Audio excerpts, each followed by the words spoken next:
Assalamualaikum warahmatullahi wabarakatuh. Bapak Ibu sekalian, selamat berjumpa kembali bersama saya, yaitu di channel Mas Alah.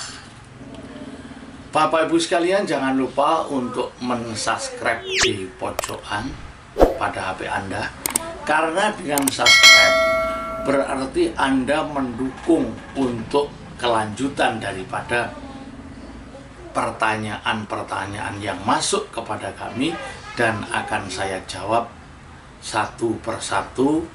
Begitulah Bapak Ibu sekalian yang ingin saya harapkan. Nah, di sini saya mendapatkan satu pertanyaan, yaitu dari seorang bapak yang mempunyai anak pertama, kelanjutan daripada yang video yang kemarin, yaitu anak ini sudah mulai remaja. Nah, tentunya dia ingin melanjutkan cita-citanya dan mengetahui apa bakat atau talenta daripada anak itu sendiri. Nah, Bapak Ibu sekalian, kebanyakan anak-anak sekarang itu kalau mau melanjutkan kuliah, mau meneruskan jenjang pendidikan, tentunya hanya terpengaruh atau terbawa oleh teman-temannya. Saya ingin masuk ke fakultas ini, ingin masuk ke perguruan ini. Nah, ini biasanya hal-hal seperti ini terjadi, anak itu hanya mengikuti irama daripada teman-teman akrabnya yang masih ada di sekolah. Baik itu SMP mau ke SMK, baik itu sudah SMA mau kuliah.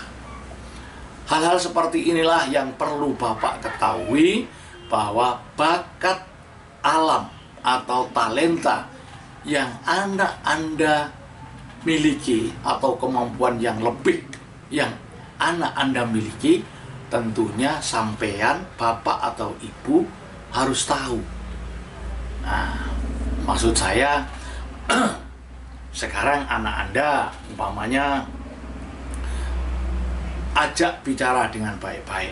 Kamu sekarang mau ke sekolah jurusan apa? Kalau umpamanya dia mau ke pertukangan, ke otomotif, ke perbengkelan. Nah, paling tidak Bapak atau Ibu mengetahui bagaimana kemampuan anak Anda atau bakat yang ia miliki dalam olah untuk memperbaiki barang. Biasanya anak itu, kalau dia itu tidak, istilahnya tidak punya bakat atau kurang telaten, itu biasanya kalau memperbaiki barang, setelah diperbaiki ternyata ada kegagalan, dibiarkan begitu saja sampai barang itu berserakan. Dilihat dari situ, berarti anak Bapak tidak punya bakat atau talenta untuk ke pertukangan.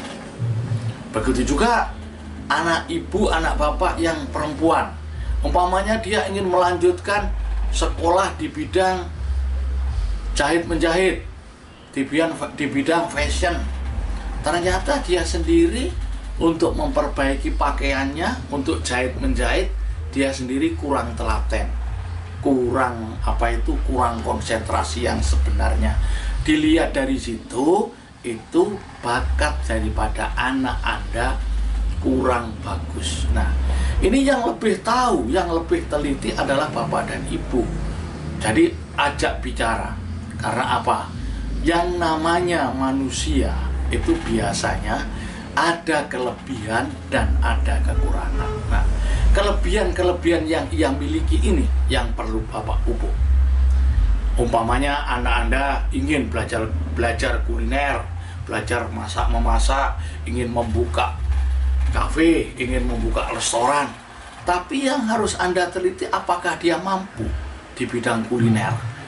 Nanti dia merasakan masakan, dia merasakan makanan dengan lidahnya dia sendiri, dia itu punya kemampuan ke sana apa tidak. Nah, dalam hal ini perlu Bapak Ibu teliti, perlu Bapak Ibu perhatikan, agar nantinya setelah dia masuk ke masyarakat, setelah dia menikah, setelah dia di dalam rumah tangga, tentunya ini memerlukan kemampuan-kemampuan yang seharusnya untuk bertanggung jawab terhadap keluarga. Nah ini sebab apa yang perlu bapak ibu atau terutama bapak tanamkan kepada anak, yaitu ada beberapa unsur. Unsur yang pertama adalah dia harus pandai menghargai waktu. Karena apa? Kita sebagai manusia itu diberi waktu oleh Allah Subhanahu wa Ta'ala 24 jam. Sama, siapa saja diberi waktu sama. Tinggal bagaimana kita untuk memanfaatkan waktu itu. Jadi perlu memanfaatkan waktu dengan baik, menghargai waktu dengan bagus. Nah, sebagaimana Pak Yai, Ustadz mengatakan kalau harus anak itu perhatikan tentang sholatnya. Karena apa? Di dalam sholat itu sendiri sudah diajarkan waktu yang tepat, menghargai waktu, bagaimana untuk bangun pagi sholat subuh, bagaimana untuk istirahat sholat duhur, bagaimana untuk sholat asar mau mandi sore, bagaimana dia beristirahat dan lain sebagainya. Dari situ nanti akan tertanam kebiasaan-kebiasaan yang disiplin. Sebab di dalam kehidupan kita ini tidak terlepas daripada kebiasaan. Kebiasaan-kebiasaan itu harus kita tanamkan kepada anak, terutama yang masih remaja, baik itu perempuan maupun itu laki-laki. Yang kedua, tanamkan kejujuran. Karena apa? Kalau orang dulu mengatakan jujur adalah mata uang yang berlaku di mana-mana. Nah, jadi kalau sudah jujur, menghargai waktu, nah, kejujuran itu sangat penting kita tanamkan dari pendidikan dalam rumah. Pendidikan di rumah itu paling penting.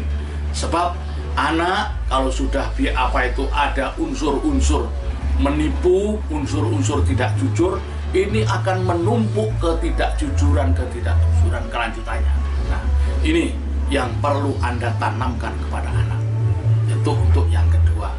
Sedangkan untuk yang ketiga adalah anak itu paling tidak, kalau bahasa Jawanya itu pateng.